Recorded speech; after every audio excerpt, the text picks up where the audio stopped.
First for everything. I'm going around the block.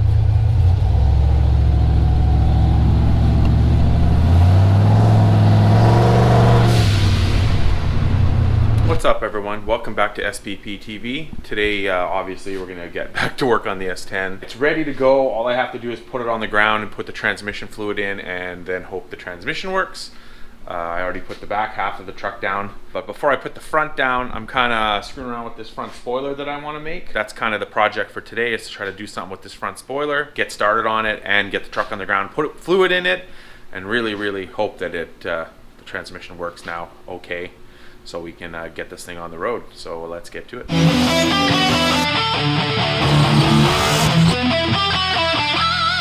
Alright, so what I've been doing is taking some cardboard.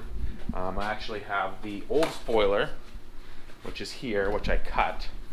So I kind of test fit it on there, exposing the intercooler. Of course, this doesn't really fit and this is all mangled. But I use that as kind of my template. And then I made one out of cardboard, which is here. And then kind of test fit this in here like this. This piece goes in there, this goes like this. And then see that part down there is going to kind of be the lip. So I'm just trying to come up with ideas. So I got it traced out onto this aluminum here, like this. The other side is pretty much exactly the same, so I got to cut two of those out, and then I'll have to like bend them and form them, and then drill some holes and hopefully get it maybe bolted on, and then I can start making the bottom lip, which I have this thicker aluminum for. And then once I kind of have everything cut out and fitted, then I'll just have to somehow either weld it, like either solidly weld it or maybe just stitch weld it on the back side. I haven't 100% figured that part out yet. How I'm going to attach these two pieces, whether I'm going to weld them or bolt them somehow, I don't know. I probably end up welding them, but I'm not 100% sure how I'll weld it. So yeah, so I'm going to cut these out and then we'll start test fitting it. Alright, so I cut out both sides. So here's one, basically. And there's the other one, exactly the same. And those are going to form, hopefully, to be exactly like this.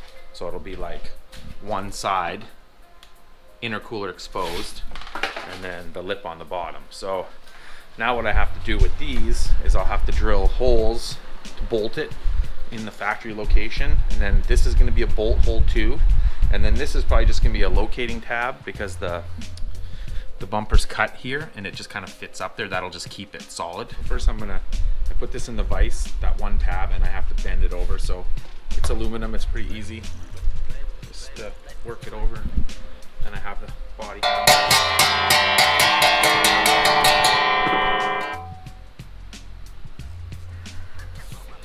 Smooth that out after, but that's my first tab bent.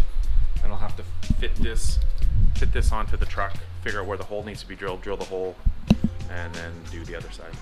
So there it is, kind of roughed in, the idea of leaving the intercooler exposed. So then here's the other side. So pretty much what I did is I bent these tabs over, the one over there, drilled a hole, bolted it to the factory, where the factory spoiler bolted right here. And now what I'm going to do is just carefully bend it to a shape like that. This tab, there's a hole here, that's where it's going to get bolted, and like I said before, this tab kind of just locates it in here to keep it from popping out. It's not really bolted on. So now I'm just going to carefully bend this and figure out where this hole goes, drill this hole, and then bolt it on. Okay, so now I'm just going to take this and carefully kind of bend it to the shape that I want. Get it into there. So then that's basically it. Just have to kind of work the aluminum and then figure where my hole is going to be, and then drill the hole. So that's kind of it, roughed in. Then you can take this off and just kind of like bend it with your hand a little bit to make the curve a little nicer. And that gives you a really nice curve, which should hopefully match the other side. Alright, so I got the other side on. So pretty much there it is. Pretty simple actually. So kind of had to change the plans. My daughter was in here looking at it and she thinks that it looks good like that, like without putting a lip on the edge.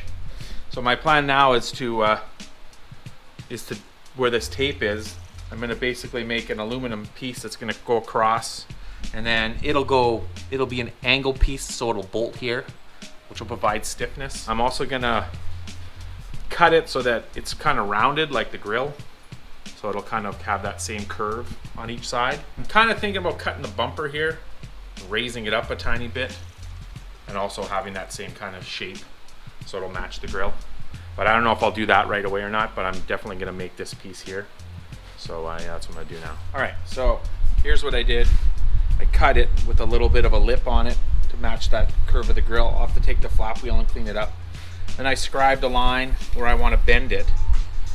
So then what I'm going to do there is I'm going to put it between these two pieces of metal here. So I'm going to line it up. And I'll put this one on, sandwich it between like so. Then I'll put vice grips on either end, or C-clamps. Put it in the vise, and then I can bend it, and then it'll stay nice, make a nice bend. So I'm going to clamp these together and get it in the vise. Okay, so now that it's in the vise, this is basically just like a cheap man's metal brake. Just grab it with some gloves so you don't cut your arms off.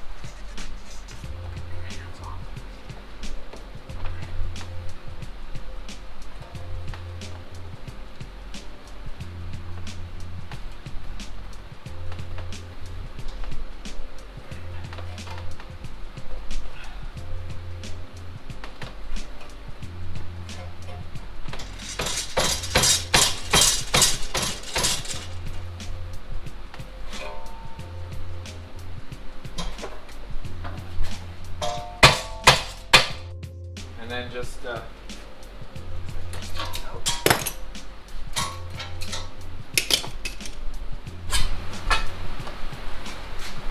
we go, nicely bent lip, beautiful. All right, so I got that piece fit on, and then I TIG welded the spots together. So here you can see, this is where I welded it, and then you can see down here it's bolted to the intercooler.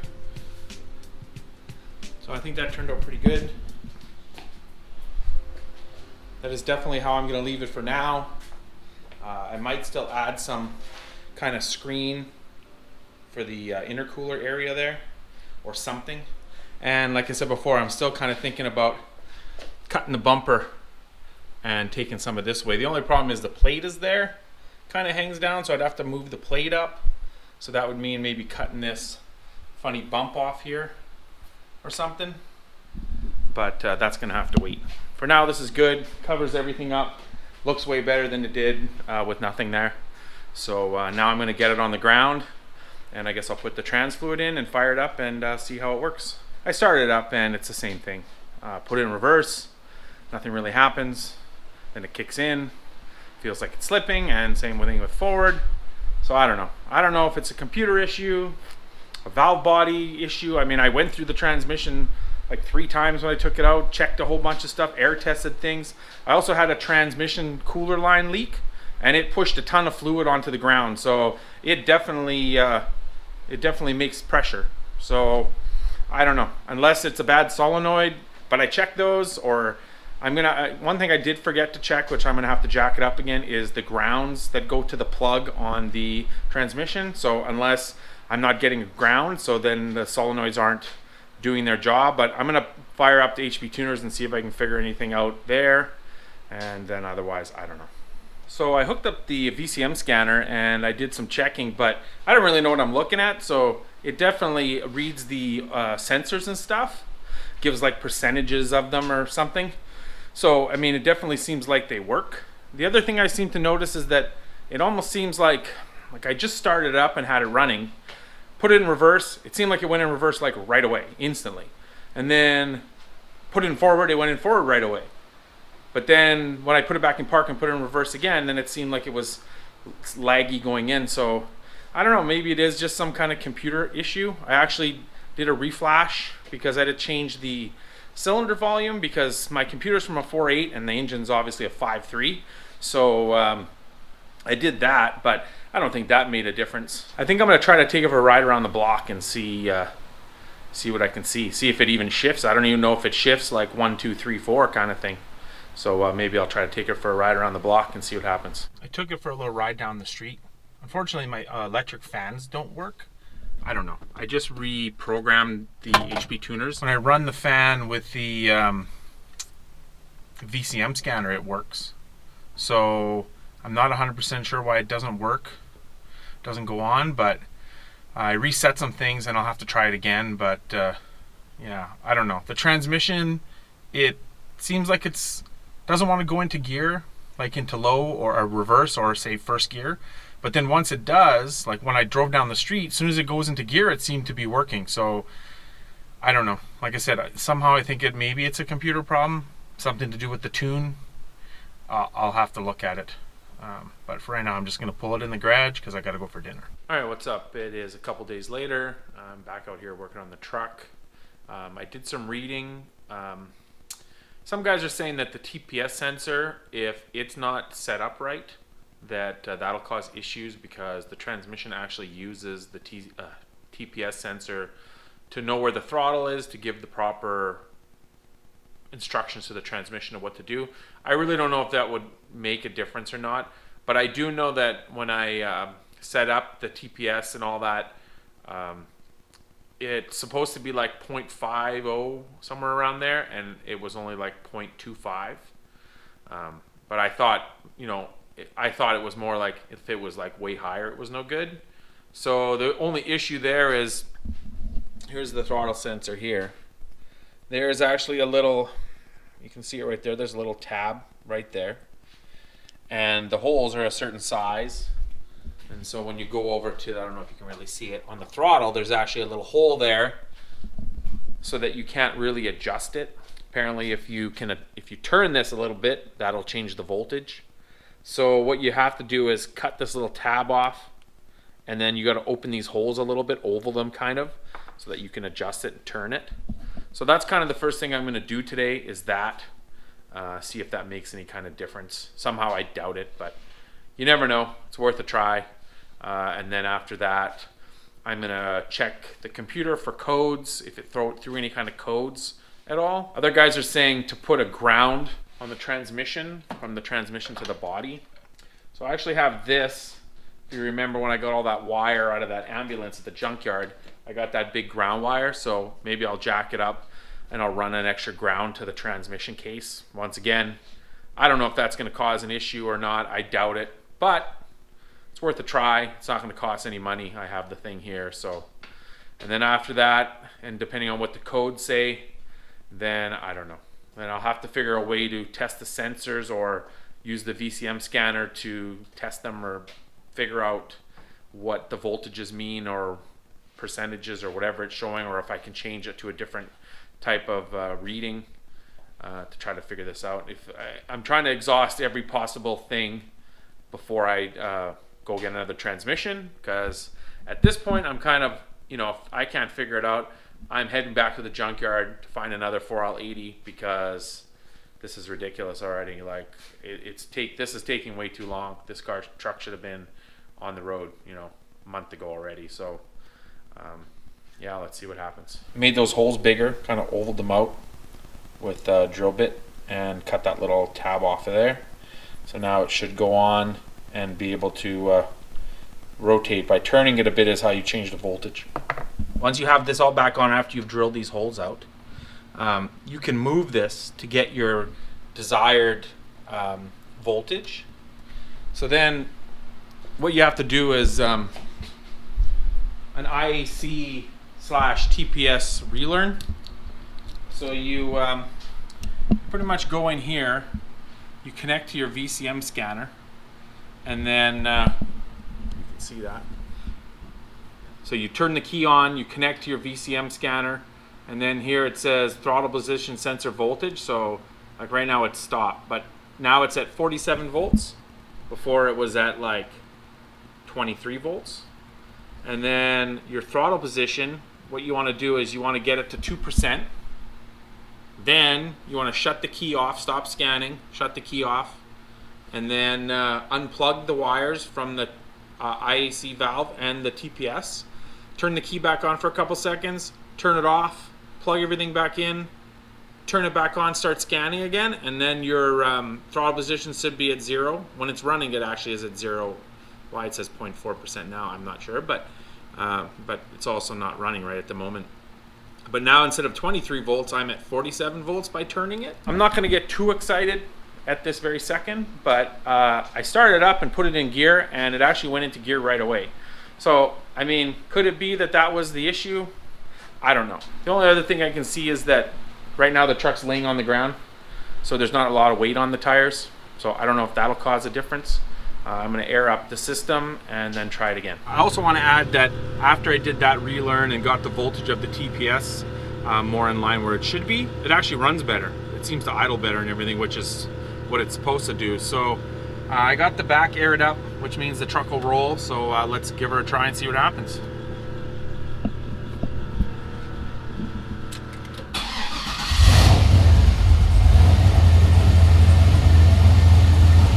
See, it definitely is running a lot better and idling way, way better.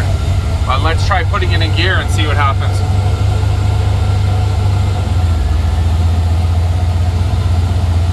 She's moving. Okay, that's neutral. Try drive. See, right away.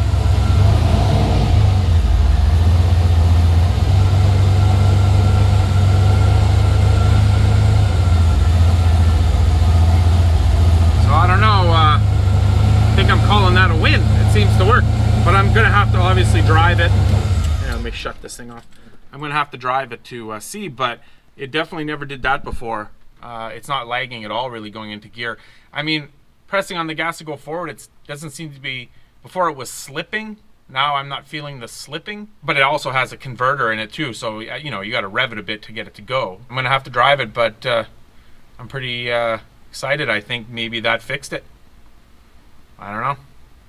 Guess we'll find out. Okay guys, well I am driving down the street, as you can see. I don't know. It's better, it seems like, but yet it still seems like it kind of goes into neutral, sort of. I don't know. Especially in reverse and drive, it doesn't seem too bad. And it's shifting and everything. So I don't really know. I'm driving it though. First for everything.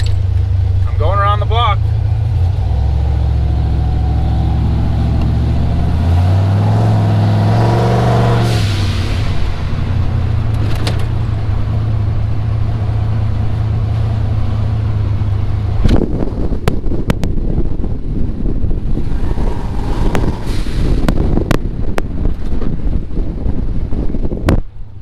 So I guess that's something. Alright guys, well, I'm not sure. It's definitely better.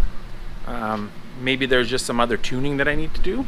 Once it's in gear, it's perfect. Like it downshift into low gear and second gear, third, like it shifts and everything. It just still seems a little bit laggy going into gear kind of, but I don't know. It's not that bad. It got up to 190 and the fan went on. And as you can see, all the everything's getting hot and burning off, which is good. What it's supposed to do. But I think I ran out of gas because I didn't have much gas in there. Luckily, I made it back home before it ran out.